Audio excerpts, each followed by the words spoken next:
Thank you for joining us again and welcome back to our channel. If you are joining for the first time, we appreciate your time as always. These are strategic moments across the continent of Africa, and a lot is happening at the moment. But the continent failed to pay attention on what's happening in Washington, in Beijing, Moscow, Brussels, including in emerging Turkey and Ankara, and more importantly, from the Middle Eastern partners. At the moment, Africa is the only continent that failed to recognize that the geostrategic partner they were considered previously to be relevant have gone rogue to an extent. At the moment, forget about tariffs. A number of countries across the continent of Africa laughed when the country of South Africa was being pushed back and forth. The second nation, Egypt, stood its grounds were pushed back and forth by the United States of America. Considering the country of Ghana, more importantly, other nations across the region have been forced to receive migrants from the particular quid pro quo engagement from the strategic point of view. South Sudan came under incredible pressure. The global economy at the moment is shaking with regards to the current United States of administration's own global tariffs engagement, and African countries are paying the price, but they still do not understand that at the moment, it shouldn't be business as usual. Why am I saying this? I'm saying this because countries like Nigeria, that once considered to be the darling of the United States from the strategic point of view, have gotten the message that at the moment, it's not going to be business as usual, and the United States of America will continue to move swiftly to protect its own country and, more importantly, fight for its own interest. This is important. Why is this relevant? It is relevant because the continent of Africa continue to protect countries instead of opening their borders, and more importantly, fighting for the African continental free trade area that should provide them the alternative that they are looking for. A number of geopolitical partners will say the countries across the Sahel are stubborn, they are going closer to Russia and China and moving forward. Look at this graph. This graph tells you the potential difficulties and challenges that the continent of Africa will face if it does nothing. Why am I saying this? I'm saying this because millions of graduates coming out from the university, Indian millions on a yearly basis, emerging middle class, a burgeoning population, the demand at the moment, healthcare challenges, unemployment rate is high in a number of countries across the region. And at the moment, you are thinking that you still have to listen to your geostrategic partner to tell you what to do. And you know that you do have a sovereignty. I think some countries are joking. That's the reason why the Sahelian nations have read this particular trajectory and they are moving swiftly to look for the alternative. Why is this particular video important? It is important today because the darling nations of the continent of Africa that have always seen the United States of America as most strategic coordinating partner that they can rely on, and more importantly, engage from a whole lot of areas. I'm talking about the country of Zambia and Malawi. These two nations have gotten the message like never before seen. The United States of America's current administration have come out pretty clear and remind countries across the region that you should sit up. You should be able to assert your sovereignty and take some responsibility in your survival. What does African countries do? They ignore Mr. Donald Trump. They ignore his particular transaction approach. They ignore some of his condescending methodology that he is employed to engage the continent of Africa. And at the moment, if you think that South Africa, Egypt, Nigeria, Morocco, Algeria, Ghana, and the big boys across the continent can be pushed back and forth and they will not move, and what do you think about small players? The country of the United States of America has reminded Malawi and Zambia that you are not exempted. Don't take it from me. The country of the United States of America has come out pretty clear and asked the country of Zambia and Malawi that you are not welcome. Before we dive into detailed analysis today, let's just roll this clip from a professor, an expert from the country of Malawi, who basically give an insight based on his own interpretation of what's going on. Let's play this clip. Political analyst Felix Ngwira says the US visa target sends a harsh message. Ngwira argues the policy preys on Malawi's economic struggles, leaving citizens feeling stuck and sidelined. It could be a way of don't come to our country. We don't need you. You have no stake. You have no value coming here. So that's what we can think of already just right now. But I'm not sure of their own intentions of having that kind of a sum. But for us, automatically, it's a no-go zone. Like the expert said there, it is a no-go zone at the moment, and the continent of Africa has refused to listen to the United States of America. The global North partners at the moment are beginning to re-strategize themselves and looking for options, and more importantly, protect their own borders and make sure that there is enough for them in terms of own legroom. And more importantly, African countries still fail. They still rely on partners that cannot provide them the alternative, and instead of falling down upon themselves and reviving trade routes and breaking down borders, they continue to rely on partners who they themselves have challenges, like in the United States of America. Make no mistake, the requirement of 15,000 United States of American dollars required to be deposited at any United States of America's embassy in those countries in a bond form before you travel to the United States of America, it is embarrassing.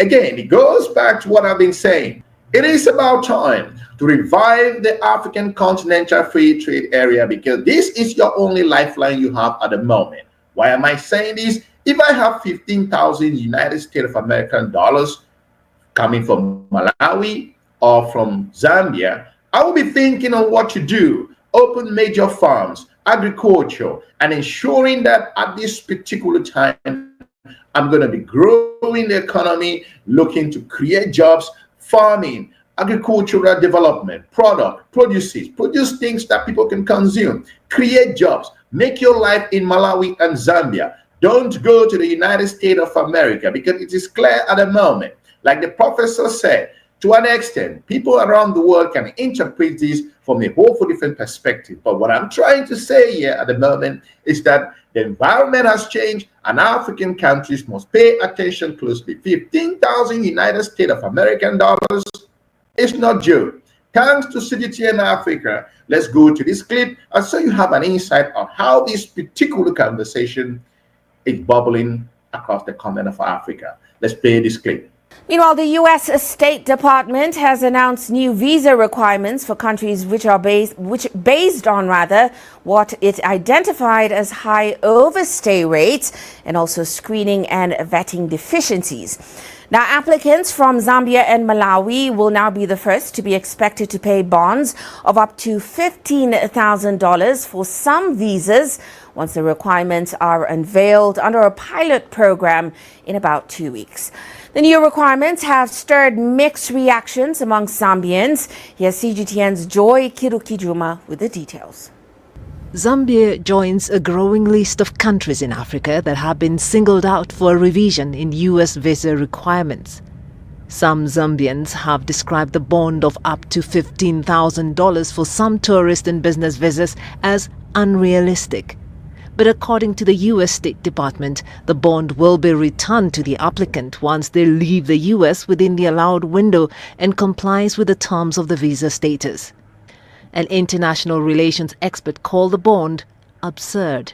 Let's face it, that's a lot of money in a country where an average person lives on $1 per day for all their needs. You get me? That's just the pittance, because $15,000, if you calculate it at today's rate of $22 to $1, not only laughable, I think absurd to expect any Zambian to come up with that money when most of them do not even have any money to pay for schools' education fees. Now, don't hear this from me, because when we talk about strategic engagement, there is a price to be paid in regards to how you collaborate and work alongside some of your partners in the global north. The United States of America at this stage have come over and over and in this particular administration, reminded countries across the region that you got to sit up that because from the strategic point of view, we do not have some particular threat. It goes back to what I've been saying, that the continent of Africa is the only continent that has refused to take the United States of America administration seriously on where they stand from the global strategic perspective. And more importantly, countries like Zambia and Malawi, who once considered, based on their collaboration and working together with the United States of America from a whole lot of other areas, thinking that when it comes to this issue, they are going to be waived in terms of their own entry to the United States of America. Not at all. The United States does have its own regulation. It is basically sending a message. Forget about the aid card across the continent. It is basically sending the message. 15,000 United States of American dollars is no chicken change. I'm telling you what, for those of you who understand what it takes to get a United States of American visa, what do you need a 15,000 US dollar bond for? It's basically telling you at the moment you are not welcome and you got to sit up and work on your own particular development and your own scale. Let's play this clip from CGTN Africa to get more insight. To stay home instead. Zambia is a very rich country. We are 750,000 square kilometers. 90% of that land is arable. We can till, we can weed, and we can produce lots of food. We can reduce poverty, and Zambians will stay in Zambia instead of lining up for $15,000 visas. But political analyst Alex Ngoma says Trump's tightening of U.S. borders is understandable. And so Donald Trump has actually acted in the best interests of America and its people. He's trying to discourage these illegal immigrants from entering America. You see, when you keep an open door policy to immigrants, you risk even allowing terrorists and the thieves from other countries coming into your country. That's why it's very, very important to really appreciate what Donald Trump has done. He's promoting and protecting American interest. Like I said, the opinions are diverse across the continent of Africa on how the countries across the region perceive the United States of America's administration from the whole full other areas. Like you've heard, this expert is talking about every country will protect their own borders. But again, it goes a long way for the continent of Africa to remove the aspect of emotion in terms of their engagement with the United States of America. Now, it is clear because when I listened to the interview that CGTN got with the minister from Malawi, I think what happens in this particular interview I want to show you is that the minister failed to recognize that the geostrategic environment has completely shifted and Malawi have to sit up and start refocusing itself on its internal growth and development and looking for other partners that can fill the gap that the United States of America has opened for them. Well, let's now find out more about Malawi's response to this. From Lilongwe, Moses Kunkuyu joins us. He, of course, is Malawi's Minister of Information and the Chief Government Spokesperson. Great to have you on the show with us, Mr. Kunkuyu. Now, of course, this decision came as a surprise. Many were surprised that Malawi and Zambia were the two nations targeted. In fact, a number of analysts and experts have called this imposition of this U.S. visa bond unfair and also unusual for a country like Malawi. Have Malawian authorities responded? Have they publicly commented on the matter?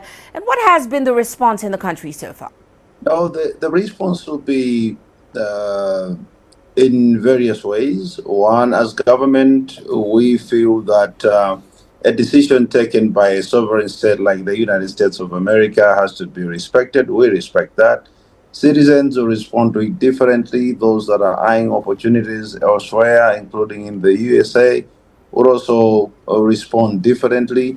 We feel that while we respect the decision as Malawi government, we feel that there is always room because we have been a very good partner of the United States of America. Malawians as a people, they are very peace-loving people, hardworking people. They are never on the list of wanted criminals out there. So we know where Malawians go. They are reputed as people that like to work hard, people like that love peace. And we would join those that may look at this as somehow being a bit harsh on the citizenry. But as a sovereign state, we respect the decision, and we believe that through the engagements that we always have with the United States government, which are ongoing currently, there is always room that this may not be a permanent position. I see other national citizens crying, what do you need to do in the United States of America? Other nationals are leaving the United States at the moment and looking for other options on how to re-strategize and grow. But the bottom line in the message that I'm sending out to be is that African countries must sit up at this time for them to open their borders. The African continental free trade is non-negotiable. It must be revived. Zambia, Malawi has gotten the signal that when the big boys have been pushed around back and forth, you got to start thinking on what to do. The United States of America's own geostrategic collaboration across the continent of Africa is something that African countries need to see might come as a huge opportunity for the continent of Africa at this stage, because it gives them the leg room to start working on new alternatives, new partnership, new developmental projects, new particular funding sources, and more importantly, to look at how to grow their economy and invest inward, break down the borders, and more importantly, open opportunities for your own people. And before we get into that further, I am curious to know what your thoughts are on why Trump's administration targeted Malawi, given, of course, that Malawi is a smaller nation on the continent. It also has relatively few tourism or business-related arrivals in the U.S. And when we look at your visa overstay rate, it's just at 14.3%. So what are your thoughts on why Malawi was a target? No, we have just taken note of the decision, and we wouldn't want to speculate as why Malawi was the target. We respect whatever criteria they used as a government to come up with that decision. But as I did say, we are in continuous engagements with their officials, and we believe that in the course of those discussions and engagements, we should be able to get to a point where we understand as to why really this decision, which we agree looks harsh, had to be taken. Now, one thing you did say is that you don't think this decision will necessarily be permanent. So does Malawi plan to go to the negotiating table with the U.S. over this visa bond going forward? Not necessarily going into a negotiation on this particular visa bond issue, because we've had diplomatic relations for a long time, for decades. And there have been issues that have come, be it to do with visas or be it to do with our relations, issues that came, issues that went. And they have come after discussions. Some of them have been revised and they have gone. As Africa, we found ourselves in a position where some issues have come and they have gone after negotiations, after discussions. Because we're living in a world where Malawi needs the US needs Malawi, the US needs Africa, Africa needs the rest of the world as well. So we are living in a global world where we need each other. And where one feels that certain conditions have to be put for one to travel to a certain country, and we feel that that does not completely augur well with the spirit of wanting to live in a global society, and we believe that negotiations or contact and continuous discussions can lead to a change of a position, then we always use that opportunity to explore that route of continuous engagement. Don't sit there and open your eyes and thinking that the United States of America can solve your problem. The US has enough economic challenges, has immigration issue to be dealt with, more importantly, tariffs with the European Union, Switzerland, Japan, China, and a whole lot of issues. So Malawi and Zambia should get up the rails, dust themselves, and start making important choices and looking for alternatives to make sure they can fill the existing gap and sit up at this time and stop complaining, because the continent of Africa, despite its huge challenges, have abundant resources, abundant economic potential, a massive agricultural land that needs little bit of investment. We want to thank you for watching. Hopefully we've informed you with regards to the situation between the United States of America and the country of Zambia and Malawi. Africa must start making choices at the moment. I will be looking forward to meeting you soon in our next episode. Smash the like button, share the video, and have a wonderful day. Bye-bye.